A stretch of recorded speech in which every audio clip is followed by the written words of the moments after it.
Good afternoon, ladies and menfolk. I am Charles and Makarov from the Fairy Tale Podcast here at ConnectiCon 2014. Joining me today is none other than Chris Cason, who does the voice of Wally and Hot Eye from Fairy Tale, as well as Gluttony from both Full Metal Alchemists. Yeah, it's true. It's all true. And is there a Dragon Ball series that you have not even been a part of? Or I've been a part of all. No, there's not. I've been a part of all of them, including the most recent movie, which is Dragon Ball Z Battle of Gods, which is really exciting.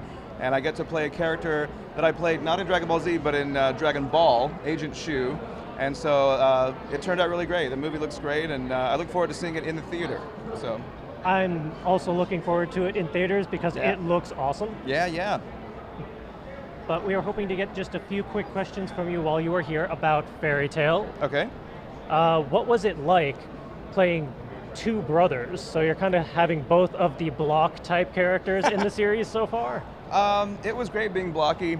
It was a lot of fun. You know, what I like about Fairy Tale is it is a, I mean, I hate to use, no, I will use the word. It's cartoonish. You know, it's not, in my opinion, or at least the characters I played were not realistic. They were over the top. Yeah. And I love that. I love to sort of disappear into a character.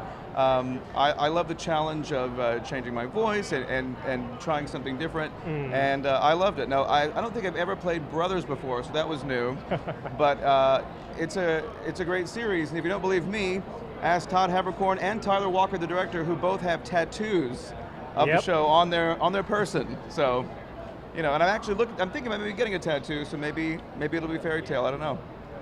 I think you should. I think so. Left shoulder, that's where it's gonna be. It's gotta be. Yeah, for all those sweet reps that I'm not doing, whatever. But yeah. And what was it like working with the other Fairy Tale voice actors and directors? Well, of course, when we record, we go in one at a time, so we don't see each other. In fact, sometimes we see each other only at conventions, and we're like, oh, really? I kissed you, I killed you, nice to meet you. Okay, I mean, that happens a lot. But in the case of Tyler Walker, I worked with him forever. I remember when he was an engineer, then he became a director, and he's done all kinds of stuff. I remember we worked together on shows like Birdie the Mighty Decode and Bamboo Blade and lots of other stuff.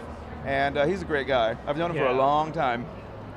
He's been on the podcast before as well. Oh, cool. Been a lot of fun to have on there. Where was he? Where were you guys that he? We do the podcast on YouTube, so he joins in via Google Hangouts. Oh, cool. Very cool. And we would love to have you on as well if we could ever coordinate it. Sure, why not? This is the first step. Yep. For me. And as mentioned before, you play Gluttony in both Full Metal Alchemists. What was that like? I did. Somebody gave me, let's see. Somebody somebody gave me a Gluttony cutting board so I can chop up onions on it. So that's, I'm not actually going to do it because if I chop up onions and I travel with it, it'll smell terrible. But I think that's awesome. What was it like? It was a blast. You know, it was weird or unique to work on a show, Full Metal, and then 6 or 7 years go by, and then you work on it again. That rarely happens in anyone's career. It's actually happened to me twice. It happened to me with Full Metal and happened in Dragon Ball Z and then Kai. Yep. So that was pretty unique. But it was great. And I can't speak for the other actors, but I feel like, well, I had a better time the second time because we knew what to do going in. It was more comfortable. We were used to it, and it was more fun because we were, you know, it was like, you know, it was easier, I thought. Nice. And kind of an insider question, but all of the voice actors we've talked to have said that the Funimation booths are freezing. Is that really true? They like to keep the talent fresh. Yeah, they are, but you know, sometimes you have Walla where you have a group of actors together, and they make a lot of heat very quickly. I like things cold, so it's true it's cold, but that's what I like, it's so perfect it's perfect for me, yeah. It keeps me on my toes, I like that. So, that and a close by vending machine. So those two things are important. Nice. But it's funny that was, what a specific, who else? I love that. That's true. It's true. I think it was Lucy and Happy. Yep. Yeah, we've had a couple of people comment on that. Very cool. Yeah, it's It is a little chilly to be. Yeah, it is. It must be all the heat from the equipment. Actually, is why they do it. But I'm a fan of keeping it a little. Somewhere between 65 and 72 is a good spot for me. So nice. Yeah. And out of curiosity, what was it like going from Dragon Ball Z to Kai? It was interesting. I was in Dragon Ball Z. I was the first Popo and the first Tien, and then I had to leave. I actually left to go do a play for a national touring company of a play, and that put me out for 9 to 10 months. And in that time, they had to replace me because Funimation was only doing Z at that time. Yeah. And so Chris Abbott took over the reins as Popo, John Bergmeyer took over as Tien, and it was cool because going back into Kai, I got Popo back. I got my Popo back, and it was great. It was kind of like Brotherhood in that I was coming back to something I had done before, and so it was great. And frankly, I think just because it was such a well-oiled machine at that time, I think both Brotherhood and Kai, I think they look and sound even better. So nice. So it was fun. Are there any series you've done that you would like to see redone or rebooted or updated, and then have a part? Naturally.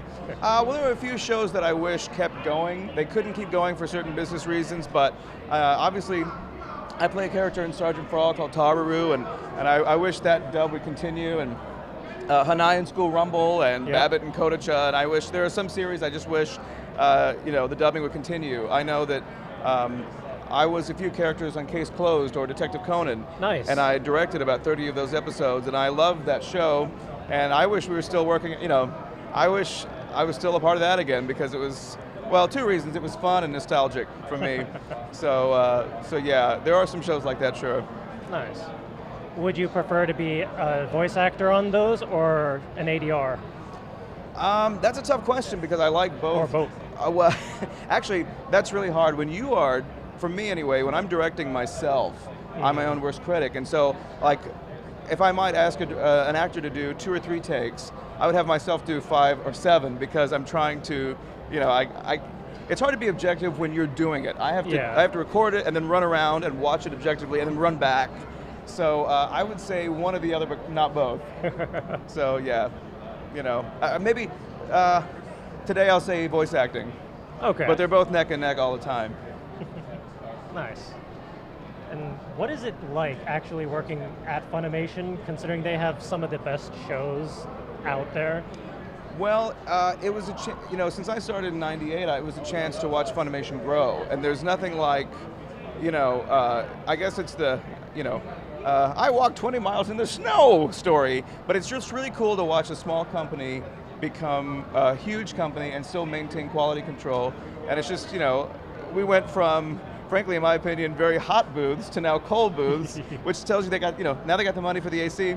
But I just remember back in the old days where it was one studio and old equipment and people just trying to get a company off the ground.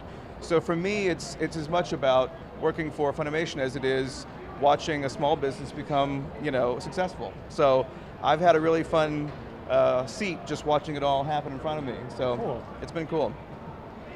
And I'm going to throw one random question at you to kind of wrap things up, but what is one of your favorite convention experiences?